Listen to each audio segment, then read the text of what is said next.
Ora, antes de começar, deixem só relembrar-vos para, se ainda não seguem este canal ou esta conta, cliquem no gostar e inscreva-se para não perder nenhum conteúdo como este. Portanto, vamos então começar. Eu poderia iniciar e colocar já aqui um process template que tenho presente, mas vou mostrar-vos como iniciar uma operação de raiz. Primeiro que tudo, vou escolher aqui uma operação do tipo Pro 3D HSR, escolher o contour, que é a estratégia mais indicada e mais usual, e aqui a geometria está já selecionada, é este bloco, é esta geometria que vemos no ecrã, e podemos indicar, e aqui começam as grandes diferenças em relação às estratégias HSM antigas, a começar logo pelo offset que está presente aqui e não nos espaços como antigamente. Ele está presente logo aqui na geometria, porque é uma característica da geometria propriamente dita, e porque a partir de agora podemos dizer que o Global Offset é 0,2, por exemplo, e há determinadas zonas que têm a ser protegidas com um pouco mais de cuidado. Então, nesse caso, podemos selecionar, neste caso, superfícies ou faces, e vou dizer, ok, quero selecionar estas faces aqui. Muito bem. Nada de estranho. E vou protegê-las de forma global por 5 décimos. Quando eu digo que é global, significa que é no sentido radial, x, y e z. Mas eu também posso definir isto de forma diferente. Posso dizer que é radial e axial, ou seja, em xy, uma vez que isto é uma maquinação em 3 eixos, no sentido, o sentido de ataque da ferramenta é o z. Neste caso eu posso dizer que radialmente ela tem um offset sim de 0,3, mas axialmente eu quero ter um pouco mais de atenção, seja por que razão for, e vou-lhe colocar, por exemplo, 0,5 de offset nestas superfícies. Da mesma forma que fiz isto para estas superfícies, eu posso indicar noutras superfícies que quero trabalhar. Por exemplo, estas amarelas que aqui estão. Mas hoje estou com uma certa preguiça. O meu programador, aliás, o meu operador de CAD já me fez aqui a papinha toda. Eu simplesmente posso chegar aqui e dizer, utilizar uma ferramenta de forma eficiente, que é picar uma cor no modelo e apanhar todas as faces que tenham esta cor. E a partir de agora, ele assume todas as faces que têm aquela cor. Obviamente isto só funciona para quem já tem as faces pintadas, vindas de projeto ou pintadas por nós, seja por que razão for, mas é uma forma de optimizar o nosso trabalho. E é algo que está feito e bem feito nesta versão. Portanto, possibilidade de dar um offset diferenciado entre toda a geometria e faces em particular.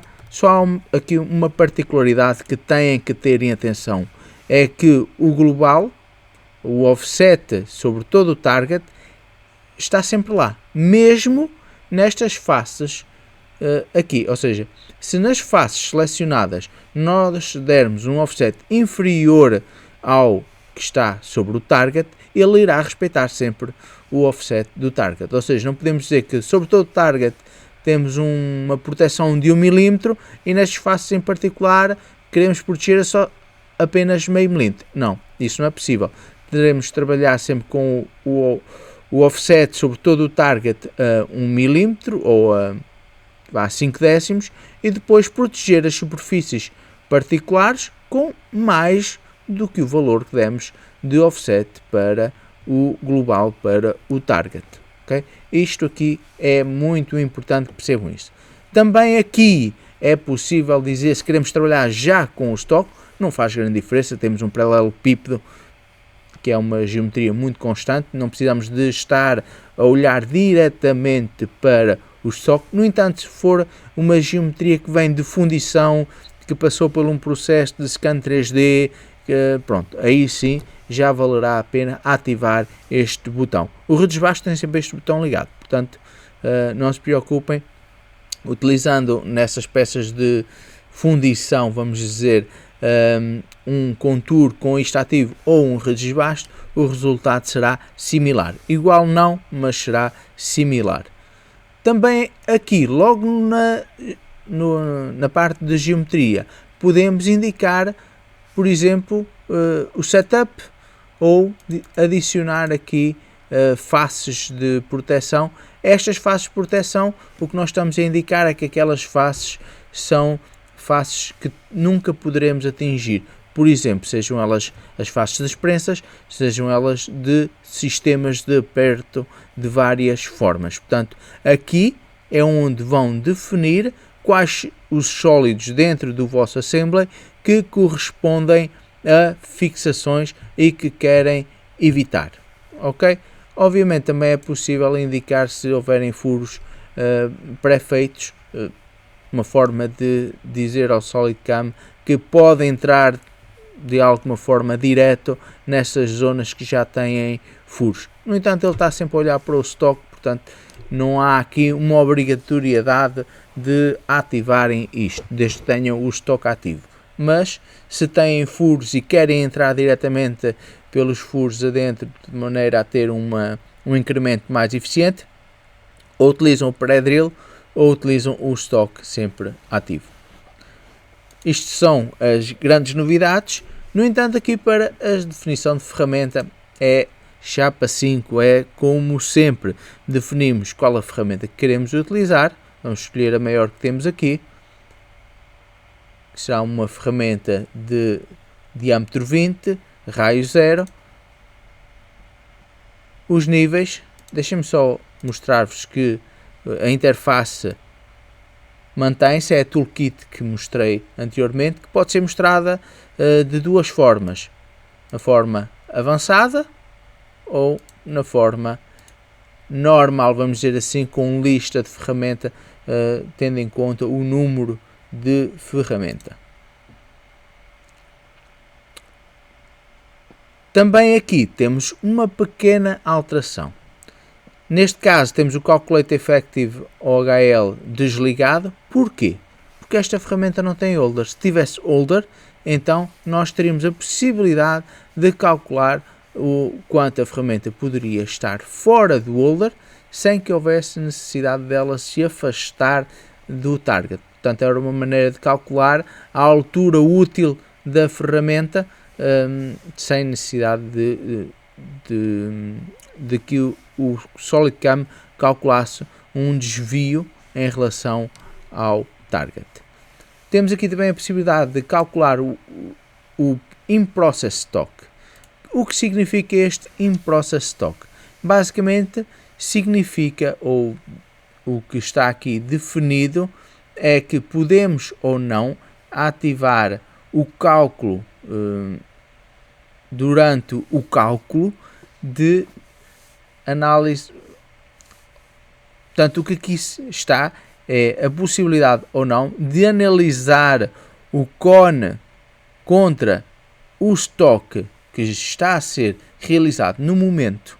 Isto obviamente irá consumir muitos recursos de computador, portanto ele por pré-definição está desligado, mas é uma opção muito importante de ativar sempre que tivermos alongadores, sempre que tivermos geometrias de cone muito próximas de stock, ou até mesmo num primeiro desbaste que frequentemente é feito com uma ferramenta curta e que vamos deixar que ela trabalhe até à altura que conseguir, e só depois é que pomos uma ferramenta um pouco mais esguia a trabalhar o estoque restante. Portanto, esta, principalmente nas duas primeiras operações de desbaste geral e de redesbaste, é uma operação a ter em conta. Como nesta estratégia, nesta operação, eu não sinto a necessidade de ativar isto por não ter ainda a definição de holder, e sei que esta geometria é uma geometria relativamente baixa, não vou ativar esta função, também ser um pouco mais rápido o cálculo. Já o Feed Control é possível definir aqui zonas onde a ferramenta poderá andar mais depressa ou mais devagar, normalmente controlada por um sólido ou superfícies, ou seja, sempre trabalhar dentro daquele sólido ou daquela superfície, ele poderá ter vários controles. Neste caso, podemos, no interior, o feed rate aumenta ou diminui, 100% é o default, mas depois nós modificamos como quisermos, e fora a mesma coisa, ou aumentamos ou diminuímos o avanço. O controlo é nosso. Também é possível dizer ao SolidCam que não utiliza G0, passa a utilizar em EDA9 Fmax, em Fanucs e similares, será G1, mas com o valor que nós definirmos aqui. Ou seja, o nosso rápido deixa de ser o rápido máximo dos motores e passa a ser controlado em G1. Qual a grande vantagem disto?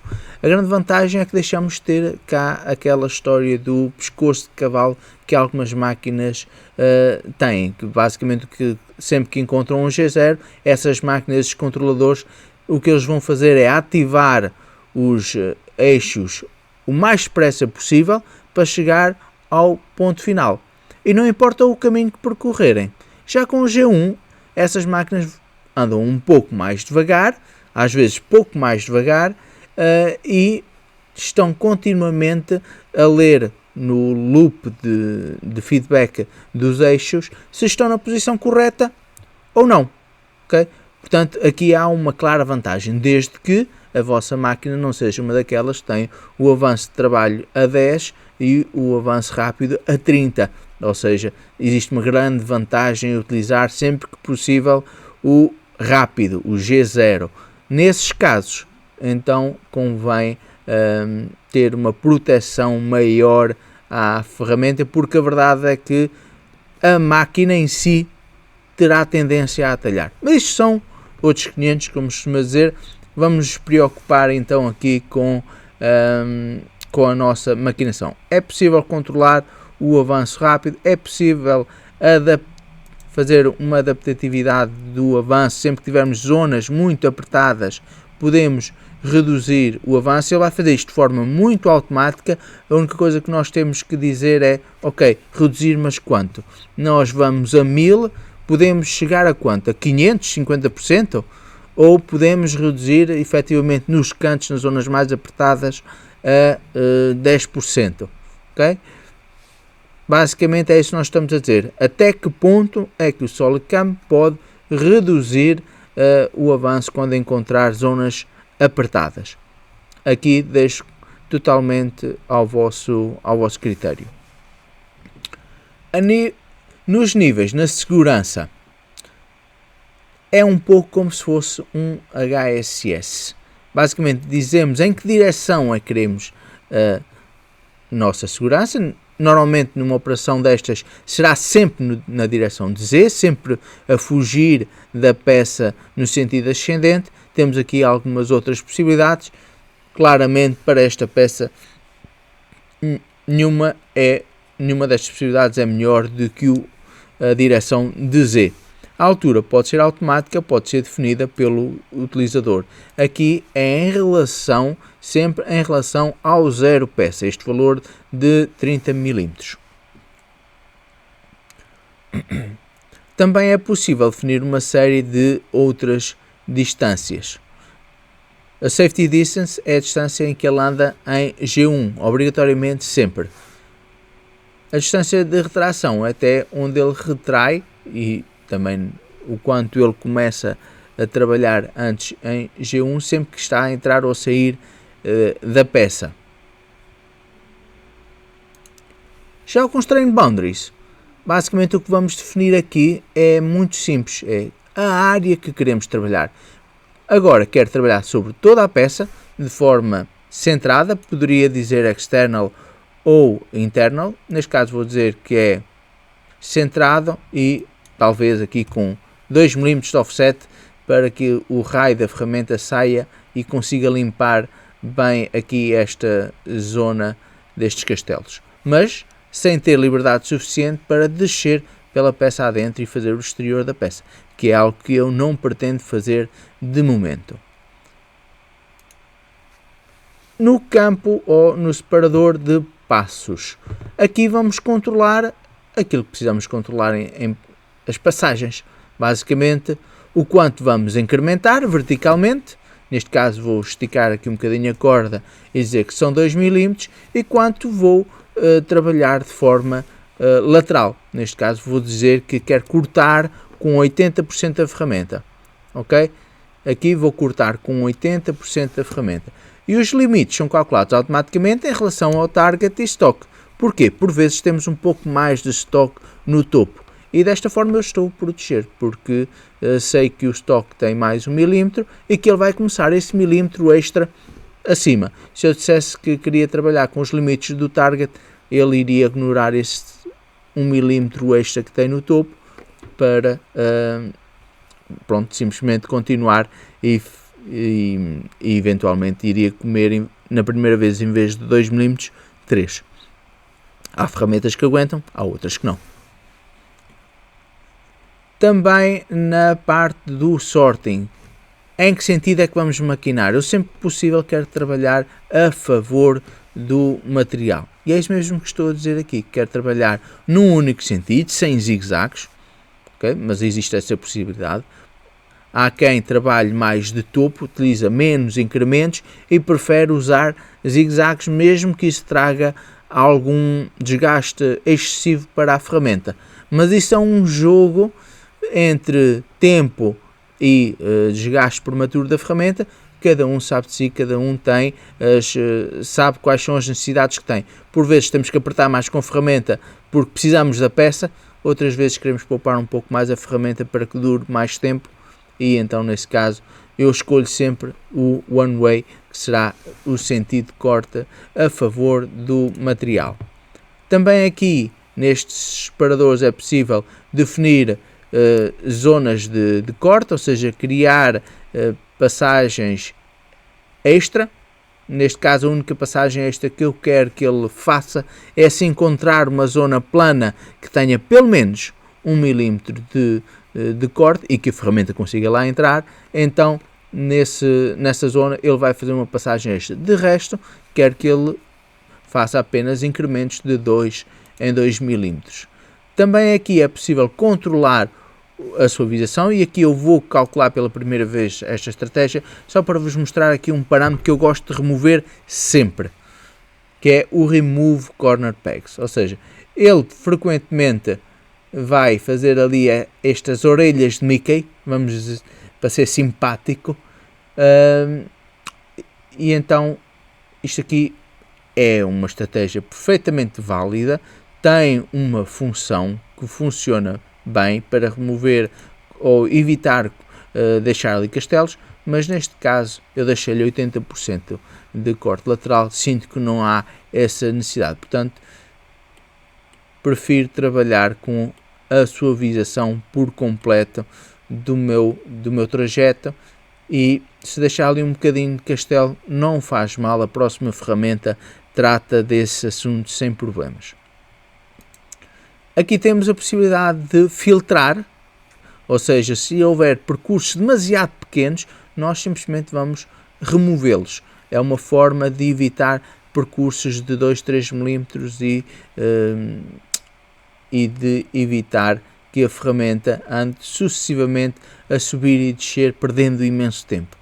Já na distribuição de pontos, é uma das coisas que esta estratégia tem de melhor, é que permite forçar o SolidCAM a criar pontos através de uma distância máxima. Ou seja, se nós ativarmos aqui a distância máxima de 0,5, significa que pelo menos de 5 em 5 décimos existirá um ponto para o meu controlador. Isto é bom para alguns casos, é mau para outros. Se o nosso controlador tiver dificuldade em trabalhar com múltiplos pontos, com muitos pontos sucessivos, ou se não tiver um look ahead suficientemente rápido, não tiver a capacidade de ler muitas linhas em simultâneo, isto pode ser uma desvantagem de ativar. E nesse caso, utilizamos então a minimum distance, ou seja, no mínimo tem que haver separação de, neste caso, 1 décimo entre pontos, senão os pontos que estiverem intermédios são removidos, dentro, naturalmente, deste fator de desvio. Portanto, não é tirar à toa pontos que são muito necessários. Se houver um acidente geométrico muito grande, ele mantém, mesmo que tenha um distanciamento entre pontos menor que um décimo, ele irá manter os pontos, ok? Portanto, aqui há a possibilidade de criar um equilíbrio. Outra estratégia, outro ponto desta estratégia que é muito interessante, o Arc Fit. Estas estratégias, o Pro 3D HSR e Pro 3D HSM, criam arcos verdadeiros. O que é que isto significa? Significa que sempre que possível ele irá permitir usar o G02, G03. Porquê é que isto é importante? Primeiro, para a redução do número de pontos, okay? Número de linhas. Nem todas as máquinas aceitam muitos pontos e muitas linhas. E também porque com G02 e G03 frequentemente as máquinas trabalham melhor, trabalham mais soltas, mais rápidas, não só pelo número de linhas, mas porque os arcos é algo que elas têm em conta no controlador de uma forma diferente. No Tool Control, basicamente é uma definição de shift axial, é algo que devem utilizar com muito cuidado e só em zonas vazadas. E os links é a forma como nós controlamos, um pouco como se fosse no HSS, a forma como nós controlamos a entrada e a saída de material, qual a sequência de rampa que nós pretendemos. Eu, em particular, gosto sempre de primeiro trabalhar com o profile, ou seja, em vez de fazer esta iliquidal que vocês veem aqui, eu gosto preferencialmente de trabalhar com o perfil. Se o perfil não conseguir fazer o trabalho, então aí sim tento utilizar o hélica, zigue-zague ou linha. Ok? Porquê é que eu gosto mais de utilizar o perfil? Porque o perfil como que se conforma à área a que vai trabalhar, à região que vai trabalhar. E logo a descer, apesar de não ter uma forma de descer que seja tão previsível como o helical, é um pouco mais eficiente. Portanto, aqui temos todo o controle sobre a descida da ferramenta sobre a peça. No Clearance Data, basicamente o que nós vamos dar naturalmente é proteção ao holder, ao arbor, que é a respiga, e ao resto da ferramenta. Também aqui é possível fazer múltiplas transformações. Não esquecer que temos aqui disponíveis as transformações para fazer quarto eixo, espelhos, translação de movimentos, está tudo aqui, ok?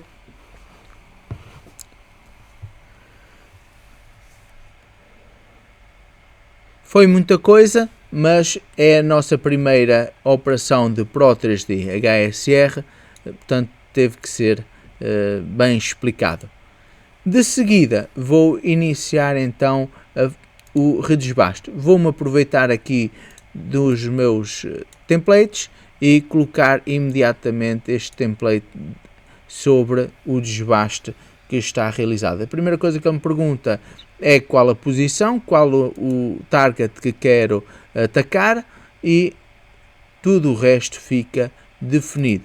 Quer a ferramenta, níveis, limites. Os limites são todos automáticos aqui, portanto não há aqui grande novidade. E depois temos aqui duas particularidades. A primeira é o Reference Tool, ou seja, o redesbaste pode ter em conta uma ferramenta de referência ou o stock, ou os dois, não tem problema, ok? Aqui, neste caso, eu vou utilizar o stock, e ao fazer salvar e calcular, a primeira coisa que ele vai fazer é calcular o stock, ok? Calculou o stock, vai começar a calcular então a operação, e foi extremamente rápido. Isto é suposto demorar muito mais tempo, porque é um redesbaste, está a trabalhar sobre stock, mas neste caso ele utiliza o poder de toda a minha maquinação. Podem ver que está ali uma coisa que eu não gosto.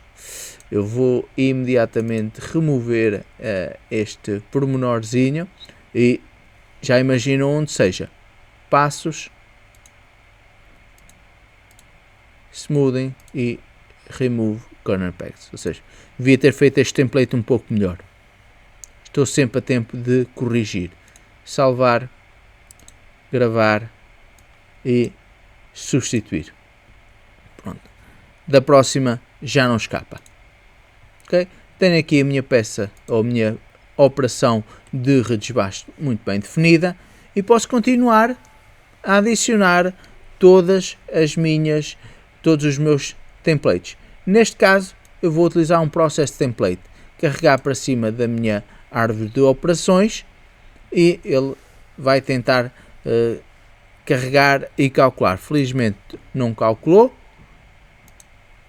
porque a mim o que me interessava mesmo era mostrar-vos agora como fazer. Ora, ele está aqui a calcular alguns porque consegue e eu vou tentar fugir, evitar que ele não calcule absolutamente nada. Isto obviamente é uma definição. Vou só apagar aqui o 1 e o 2 que já estão feitos, verdade seja dita, e quero-vos mostrar aqui algumas estratégias de Pro 3D HSR. Eu penso que está claro. Temos 3 estratégias: Ads, Contour e Rest. Contour e Rest, aliás, são todas para desbaste, o resto mais indicado para redesbastes, naturalmente. Mas pode ser a primeira operação também. Por exemplo, para ferramentas,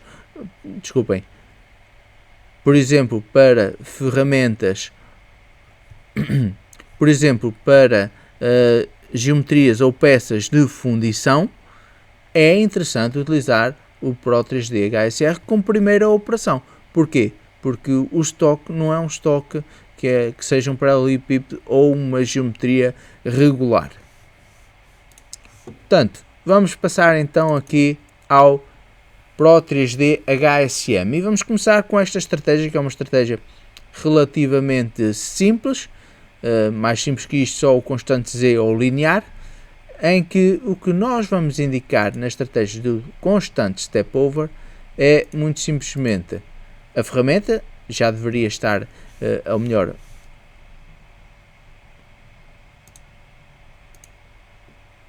Vamos começar então aqui pelo Pro 3D constante step over.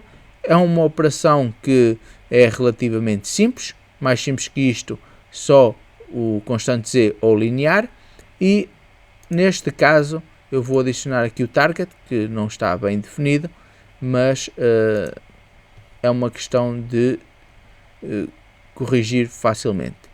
A ferramenta já está escolhida, níveis de segurança, limites, tudo está pré-definido. Posso fazer simplesmente salvar e calcular e tenho a minha trajetória rapidamente calculada. Isto é fácil de calcular porque é uma estratégia que utiliza todos os cores e todas as capacidades do meu computador, enquanto que as estratégias anteriores eram maioritariamente single core e tinham pedaços de código em 32 bits.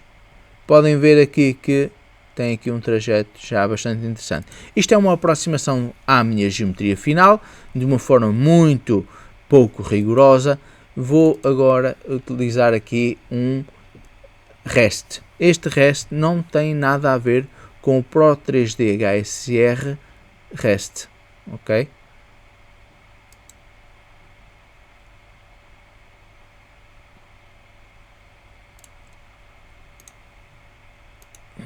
Vou abrir agora a minha operação de Pro 3D REST. Ou seja, é uma operação de redesbaste, mas está no meio das operações de acabamento sem qualquer problema. A ferramenta também já está definida. E aqui o que é que nós vamos definir? Simplesmente o incremento e a passagem lateral. Tudo o resto já foi explicado anteriormente. Salvar e calcular. Ele aqui diz-me que tem uma necessidade de uma geometria extra, ou seja, aqui vou-lhe dizer que quero que ele calcule automaticamente sobre o target. Então, ele também vai-vos indicando o que é que realmente precisa. Como é uma operação com necessidade de estoque atualizado, a primeira coisa que ele vai fazer é cálculo do estoque, e aqui vai consumir bastante mais tempo, porque entretanto já foram realizados acabamentos.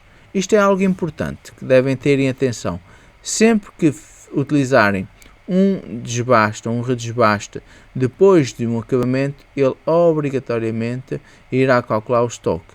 E se tiver um desbaste, o estoque estará naturalmente mais refinado, ou seja, com mais triângulos, e claro, demora mais tempo a calcular. Podemos ver aqui que ele só foi às zonas estritamente necessárias, levantamentos muito eficientes, muito retangulares, vamos dizer assim, muito perpendiculares, porque é desta forma que ele também é mais eficiente e que nos dá a garantia, em maior parte das máquinas, que não há qualquer tipo de colisão. O 3D HSM é muito bom, no entanto, ainda há coisas que ele não tem. Por exemplo, o REST Machining. O REST Machining é uma estratégia de acabamento específica para remaquinação de cantos, com base numa ferramenta, uma ferramenta de referência. E neste caso, vamos dizer que vamos fazer um acabamento a 0 com 0,4 de offset. Ele consegue calcular relativamente depressa. Aqui é muito relativo, porque são algoritmos já com uma certa idade, mas com a idade também vem a experiência, não é? As estratégias da HSM estão extremamente validadas em todo o mundo e em todas as indústrias, e por isso é que ainda são uma mais-valia dentro do SolidCAM. E é por isso que aqueles dois botões que dizem ali 3D HSR e 3D HSM não são para desaparecer no imediato. As estratégias estarão sempre disponíveis para nós.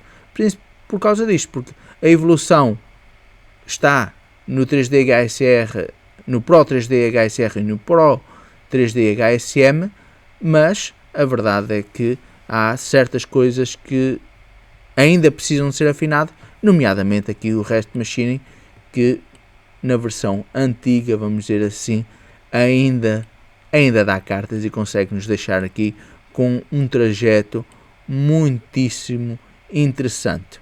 Okay? Para isto, a única coisa que fiz de anormal foi definir aqui uma bitangência e um incremento vertical e horizontal.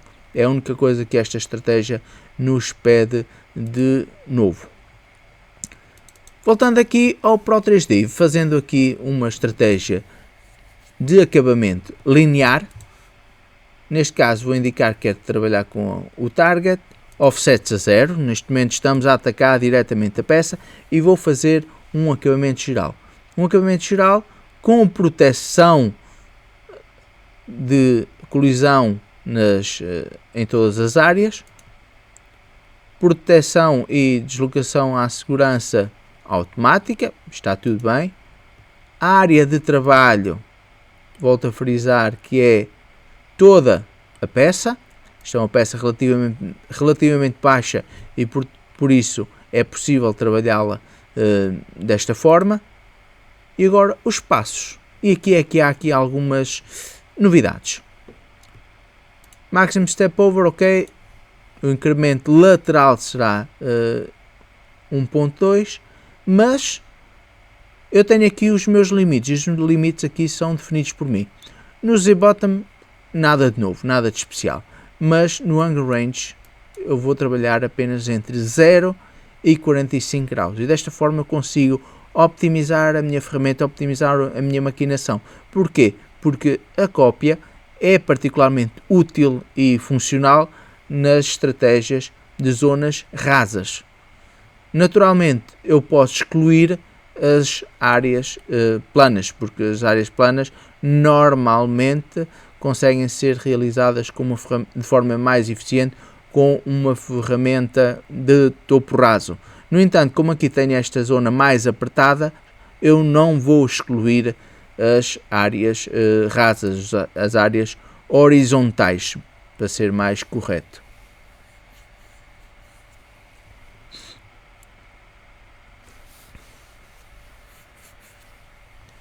Muito bem. Ele está a calcular bastante mais rápido que as outras estratégias, que as anteriores, mas ainda assim já vão perceber porque é que ele está a demorar ali um bocadinho. Vejam a qualidade do que vem agora. Ou seja, a dimensão, a quantidade de linhas que está, mas vejam a qualidade dessas mesmas linhas.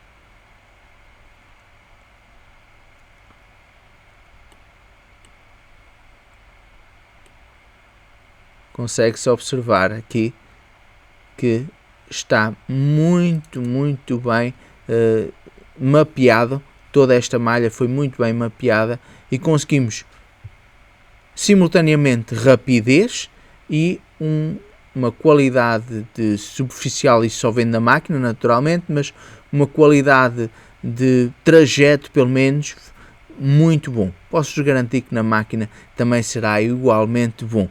Aqui o que é importante no que nos diz respeito é precisamente a qualidade deste trajeto, que é uma qualidade soberba.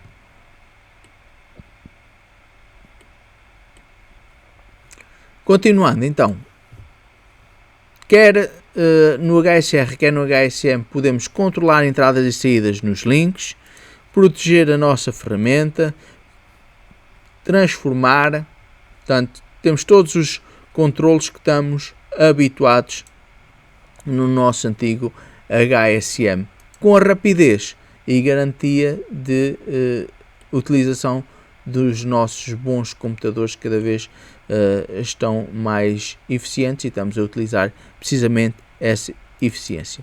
Termino só aqui com uma nota, uma operação extra, mais uma vez no antigo HSM, porque tal como vos disse, o HSM ainda tem algumas cartas para dar e permite-nos fazer este tipo de trajetos que ainda não está possível no Pro 3D HSM, mas a valência do SolidCAM está mesmo aqui, na possibilidade de misturar, fazer um mix-match de todas estas estratégias e tirar o melhor de cada uma.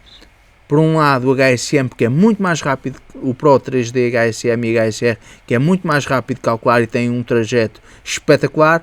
Por outro, em algumas afinações, em alguns pormenores, utilizar o nosso antigo 3D HSM, que consegue ser claramente superior em alguns pontos muito particulares de certos trajetos, certas operações.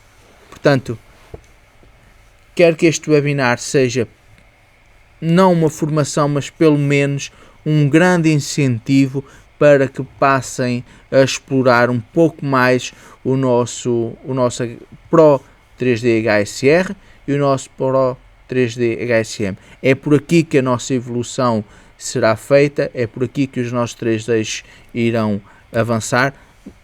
Já sofreram naturalmente alterações, isso é algo que vamos ver já a seguir.